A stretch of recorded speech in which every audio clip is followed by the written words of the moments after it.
Good morning. আৰু আজি ৰাতিপুৱা ওলাইছোঁ খোজ কাঢ়িবৰ কাৰণে। খোজকাঢ়ি আহি বাইপাছ পাই গ'লোঁ।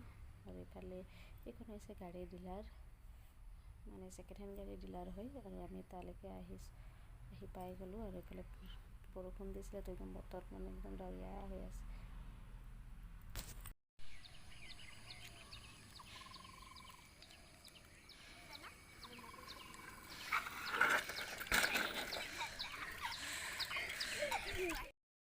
মই আহিছোঁ বেটাৰ স্কুল, মানে বেটাৰ স্কুলৰ ছাইডতে অংগনবাদী স্কুল এখন আছে। তাতে আজি বেজি কেম্প আছে।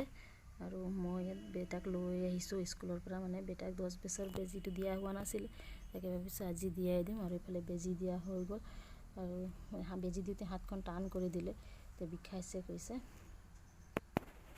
বেটাক বেজি দিয়া হৈ গ'ল। আৰু বেটাক স্কুলত থৈ আমি আহি বহি আছোঁ গেৰেজত।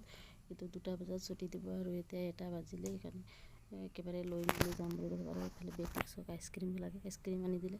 গোটেই নাকে মুখে লগাইছে।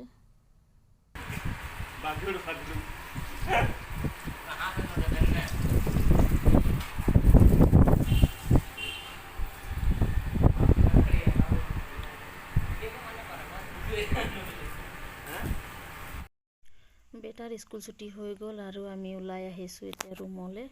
আৰু বাহিৰত ইমানেই ৰ'দ দিছে নহয়, মানে একদম শান্তি লাগি গৈছে। আৰু এইফালে চব ৰ'দটো কেনেকুৱাকৈ ওলাইছে, গাড়ীৰ ভিতৰত বেছিয়ে গৰম উঠিছে।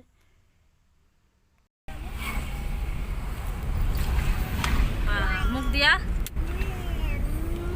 এইটো লগাই কেইটা হ'ল আইচক্ৰীম? 3টা হ'ল। হা 3টা হৈ গ'ল। এইটো লগাইছে অকল আইচক্ৰীম খোৱা ধান্দা দে। টেষ্টি ন? টেষ্টি। 3টা আইচক্ৰীম, 4টা ডেইৰী মিল্ক।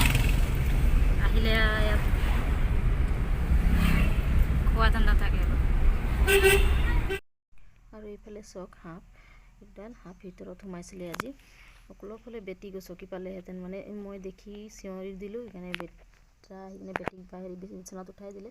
এই সাপডাল কি হ'ল, আলনাত জোতা থোৱা আছিলে, জোতা কাৰ্টুন তাতে সোমাই আছিলে। আৰু বিচাৰি মেলি এইফালে মাৰি পেলালে।